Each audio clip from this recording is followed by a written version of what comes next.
Coucou les bronies et bienvenue pour cette 6e émission consacrée à la grande et puissante Trixie. Aujourd'hui, Ghostbusters.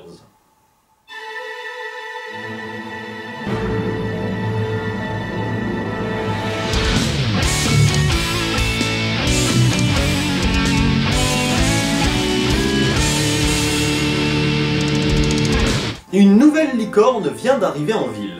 Son nom est Trixie Lulamoon, et celle-ci clame avoir les plus grands pouvoirs magiques de tout Equestria. Rien que ça. Commençons directement dans le vif du sujet, lorsque tous les poneys se réunissent sur la grande place afin d'assister à son spectacle. Twilight Sparkle et Spike font de même, et ils rejoignent leurs amis pour voir de quoi il en retourne.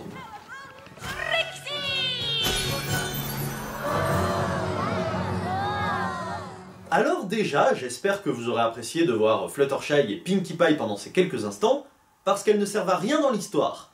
Elles sont juste passées faire coucou, et ne réapparaîtront plus de tout l'épisode. Voilà. Pour en revenir à Trixie, c'est en fait une sorte de forain qui fait son show, et qui se la pète grave. Se vantant de ses soi-disant grands pouvoirs, Spike rétorque que personne n'est aussi fort que Twilight devant Rarity. Oh, hey Rarity, mustache. Ok. Moustache.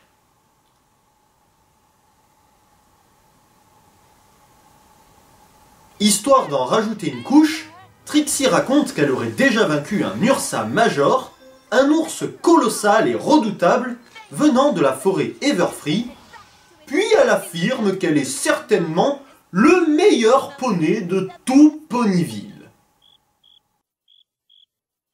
Évidemment, il y a de quoi le prendre mal, et quand Trixie commence à défier les poneys pour prouver qu'elle est la plus douée, Applejack, Rainbow Dash et Rarity vont chacune leur tour tenter de la remettre à sa place. Et pour faire simple, il en résultera qu'elles vont bien se faire humilier, notamment Rarity.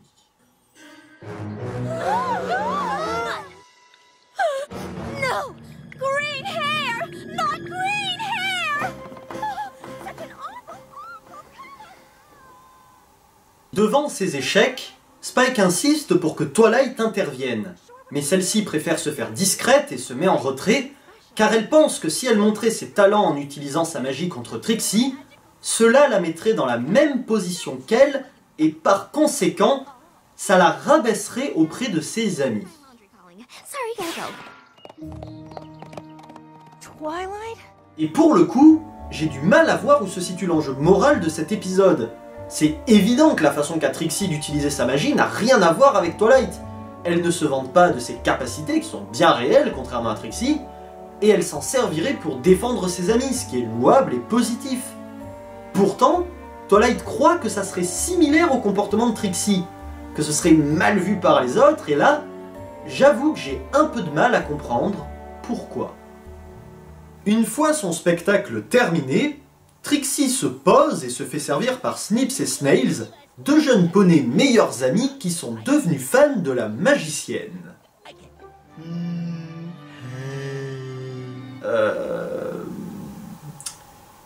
Il se la joue Homer Simpson ou quoi?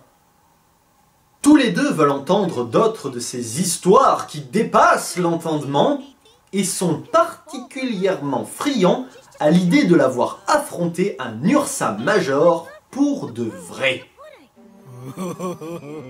I like pudding. Ok, là ça devient inquiétant, alors on va passer à autre chose, hein?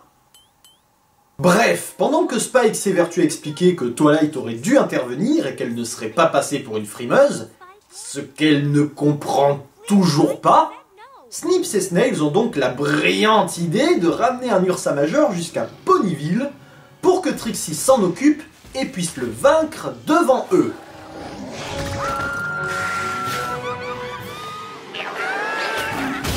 Et bah alors, ramener un monstre qui fait 30 fois votre taille, c'était pas la meilleure idée du monde? Non, sérieux, vous l'avez pas senti, l'idée en carton? N'ayant pas le choix, Trixie fait face à l'immense bête et se retrouve malgré elle obligée de l'affronter. Okay. Mais après plusieurs tentatives tout aussi ridicules qu'inefficaces pour le stopper, cette dernière admet qu'elle a grandement exagéré la puissance de sa magie et qu'elle n'a en réalité jamais vaincu d'Ursa Major. Et c'est pour cela que je trouve le personnage de Trixie plus intéressant, étant donné qu'elle peut avoir un conflit et une évolution, même légère. J'aime bien imaginer quel est son parcours, comment elle en est arrivée là et pourquoi elle a tant besoin d'être adulée. C'est un poney de scène, qui fait dans le son et lumière, et tout comme ses spectacles, elle se cache derrière l'image qu'elle donne à son public. Elle va même jusqu'à parler d'elle à la troisième personne, et en se nommant par son propre nom. Il est donc clair que ce poney a un complexe qui la pousse à se créer un personnage qui lui plaît et la met en valeur, mais qui n'est pas elle. Du coup, Twilight étant la seule capable de régler le problème, elle fait à son tour face à l'Ursa Major et s'apprête à agir. Elle pousse son pouvoir à son paroxysme et utilise ses talents magiques pour le calmer, afin qu'il s'endorme et qu'elle puisse ensuite le ramener directement dans la caverne d'où il venait. Avec cet exploit, tous les poneys acclament Twilight qui croit encore donner une mauvaise image et a peur de perdre ses amis. Surprise et presque choquée, ces dernières lui assurent être très fières qu'elle soit une licorne si puissante et talentueuse et apprécient vraiment de la voir comme amie. Donc, Twilight comprend enfin que sa peur est la cause de tout son problème et qu'à cause de cela, elle n'était plus elle-même. On peut être fier de ses talents, et il y a des moments appropriés pour les montrer, surtout s'ils peuvent aider nos amis.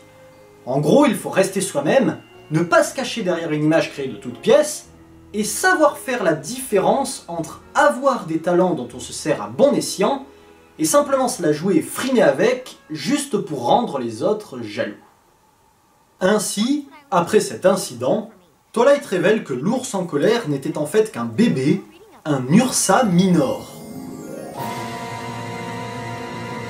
Trixie, embarrassée et n'ayant plus rien de quoi se vanter, prend la poudre d'escampette et s'enfuit de Ponyville au grand galop.